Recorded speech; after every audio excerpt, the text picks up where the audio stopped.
All right.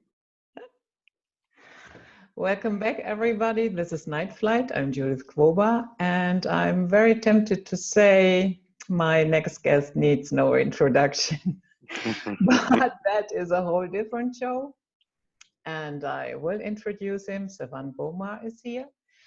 We have known him for quite a while with AstroQuest, with Resistance 2010, and now his website is secretenergy.com. He is one of the best spiritual teachers that we have out there, in my opinion.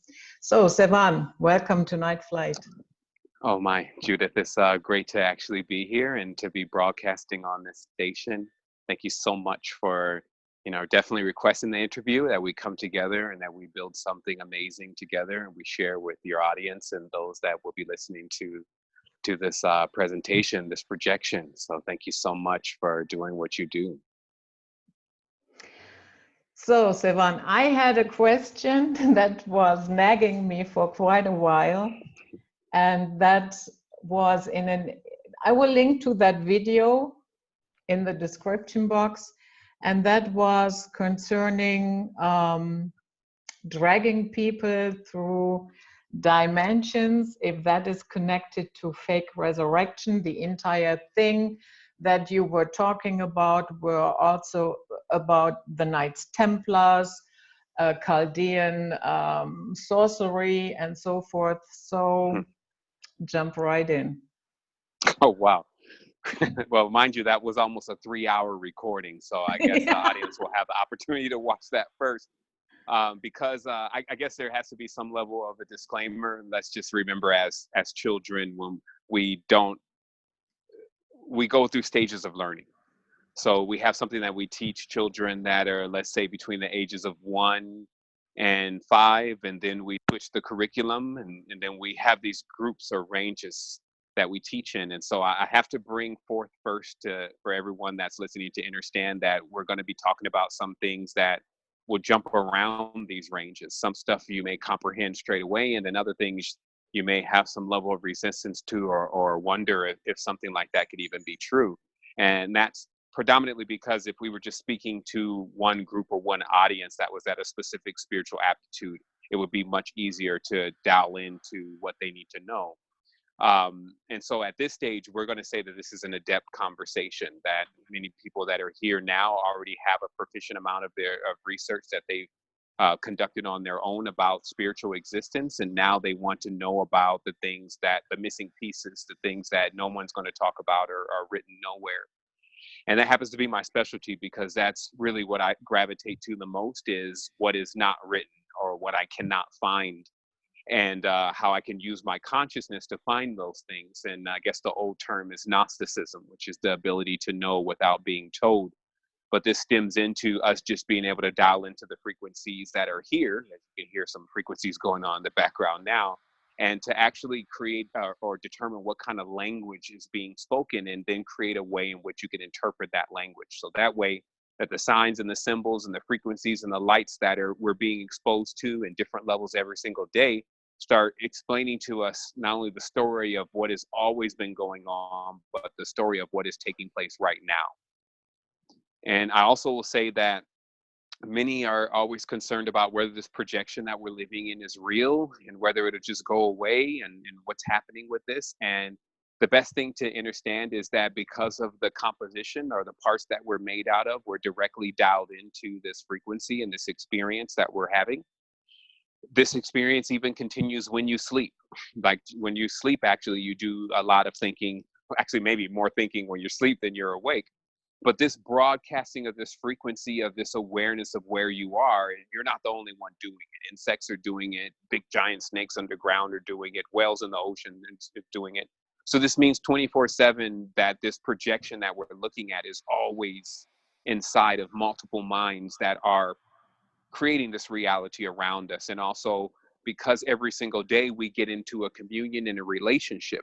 Every time we take a breath, we're now in a relationship with air. And now a lot of people are also in a relationship with air, and a lot of entities are also in a relationship with air. So this gives us also mediums or channels of communication because many of the things that we're made out of exist in other things. So I use this blueprint, if you may, to crack some of the toughest mysteries, not just in an inquisitive standpoint. I do love that. I love to ask questions. I love to answer questions, but also to actually get into some real solutions in relation to it being 2019 and us living in a society that must go beyond us looking at the TV or listening to a radio show about what we should do, and then going on to another one, which is actually a dogma, another show, and listening to what you should do, and then it never actually sparking your consciousness in a way and catalyzing you in a way to where you actually realize that it's on you this time. That if you don't do anything, it will be an infinity of doing nothing. You will go in and out of what appears like a dream where you wake up into another life. And just like in a dream, when you are sometimes aware of your dreams while you're asleep, you don't actually feel like you're in a dream. You feel like you belong. You feel like you have friends there. There's things that you associate to. Some of these dreams are so strong that when you wake up, you're even surprised for a moment that it wasn't real. Sometimes you're glad it wasn't real. But just like that, every night is an example, because everything here is the archetype or a template. Every night that you go to sleep is an example of the big deal or the small hand on the clock and what happens when you go to sleep, per se, or what we call dying. And the same thing happens. You close your eyes and you open them again. And you start experiencing another reality that you feel like that you belong to. And so the story continues. So there is absolutely no reason to be afraid of death. And there's also no reason to look at it as an end. That actually might become more scarier for people, because they actually would love to have an end and a fresh new slate that's clean and to start over again. And this is kind of what's happened with the world's technologies, technology being anything external to us, that instead of dealing with some of the situations, especially the strong situations that are around our unity, instead of dealing with those situations now, we seek to retreat somewhere or find something to pacify us to not deal with that situation as if it's going to go away. But because this whole thing is a gigantic loop and everybody involved is looped and stringed together, this creates just another opportunity, I guess, for us to come back and try it again. So I'm definitely at a stage now in my adepthood to where instead of running away from Earth, like trying to find some force to come and get me, I'm more into activating that force inside of me and actually staying here to resolve a situation that I feel like I'll be dealing with as a time traveler, lifetime after lifetime after lifetime, until I solve it. And that truly this must be what they call the riddle of life. And together we can solve this riddle, because riddles are like puzzles and puzzles have pieces. So if each person is a word in the riddle or a piece in the puzzle, the more that we come together, we can figure out what's going on. And so that is one of my main driving forces of eliminating any kind of barriers, let's say racial barriers. Racial is a funny word because it actually hints to shapes, as in the word racial, ratio, hints to shapes and measurements. And while the word racial, racial, seems to be some kind of pun or intention towards racism. But truly what's being mentioned is that we come in different shapes and sizes. And that's really the beauty of the entire thing, because we get a chance to see something unique through each other, another unique mirroring part of ourselves. But if that starts to become why we fight with each other, or why we fight with ourselves in this case, then that's the lesson to be learned.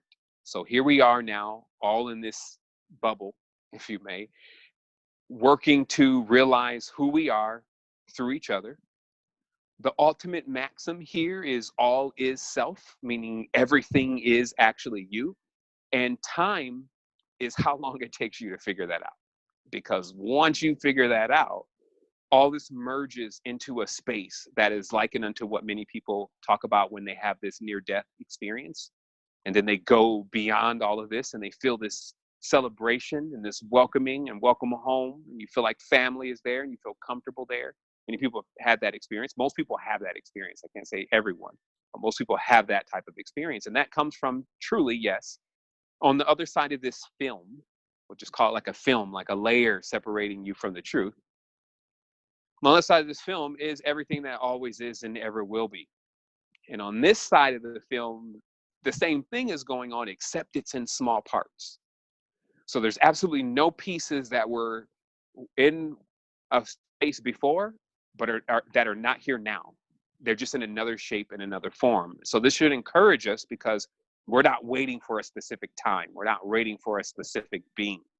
What we are really waiting on is what comes from within for us to activate to this awareness that I guess Tyrannosaurus is running around as a chicken, right? That snakes do actually become birds at some point. That simple stuff that you find in what we're saying are our modern arts and our studies of science, et cetera, are already revealing, not in the greatest way. There's more proficient ways to see this, but they're still revealing the maximum truth about the order of what's happening here on Earth. And also, I want to pause for just a moment to speak on words because this is important to get this out before we start. By the way, I have a diffuser going on down here, so it doesn't look like I'm on fire. That's to keep the mosquitoes away because I'm in the jungle and we cool, but we ain't that cool. A word on words very briefly and spells, because it seems like that now humanity is catching on to that words are spells, words have power and all this kind of things. Watch what you say, watch what you do. But until you take this stuff inside, it's always like you're looking at it like in a laboratory floor or in a scientific sanctum, and you don't really know what it feels like. You're just kind of studying it. But then, no, we're living it. So I can show you how quick word spells work, because I think it's going a bit far for people in etymology right now. So let's take this word heart. Okay, now we know heart is an anagram for earth. Do it yourself in your mind. Heart, you move the words around, it means earth. Many know that. So it's simple then. If I don't use my heart in some form of my communication and my connection with things, if I'm taught to just use my mind, it's useful, but if I just use my mind all the time and I never connect with my heart, what that also does is it begins to alienate me from earth, because earth is the heart. Further, because earth is also the body is a direct template from earth, also alienates me from my body.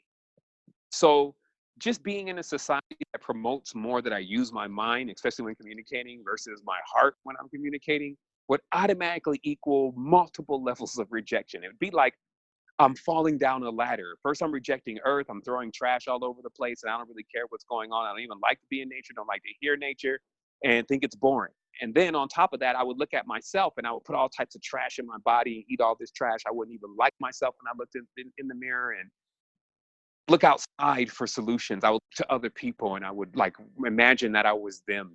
And this would all come from me not communicating with my own heart.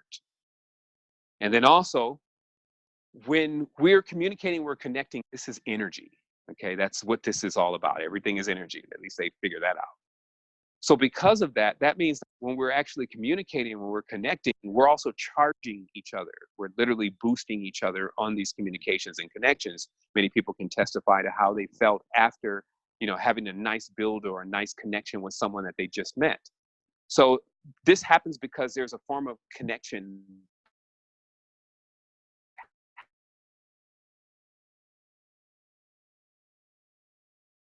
equates to is that energy is being transferred. So the unfortunate part is that if we don't really have a Sevan, yes. You Are we cutting out a little bit? Yes, and Okay. Your internet, it says it's red now. Okay, let's do this. Let's pause because this will be easy for post-production for us to just cut this out. And let me just go to where exactly the internet is. Let me go sit on top of it, and then we'll continue. Okay. And when we get forward, I guess the subject that we're talking about is this sanctum of connection for us to continue to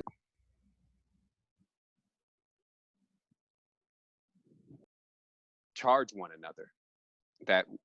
So I'll start from here. Okay, so what I'm speaking about is how we charge one another and how each of us actually function as a power source. So this is why community and tribe is so important. And if we become isolated, then we power down, literally, that our consciousness is not actually capable of maintaining its high level of power. So this would be like a metaphysical depression. Some people wonder why they don't feel activated or able to do maybe these mystical things. And the truth is that power is tied into us activating a certain side of our consciousness that in many cases requires that we learn how to not only connect with others, but that we learn how to connect with everything. So I just wanted to begin with that in relation to energy and how energy works and us being the solution, because we could talk about so many different things in this conversation, but and some can feel overwhelmed and they can even feel like there are no solutions. But we are the solution. You never know what is in a child or a baby. You just know it's something unique. Every time you see each human being born, they have a different fingerprint. The swirl on the head is different. And these are indicators of the uniqueness of the soul. And in the ancient times, we worked proficiently to unlock each of these students, these children coming out. We worked to unlock them so they can bring their uniqueness, because really they were our ancestors returning again. And this is just a very simple way of understanding how this works, because everybody also is here now. All the ancestors are here now, waiting to be awakened. And what happens with children, you know, for those who have children, they'll notice that these children oftentimes they do things that they find themselves doing. Like for me, for instance, my daughter, she lifts her leg up when she sleeps. And I do this. It's just kind of like a habit. My wife hates it. And so this is passed to her.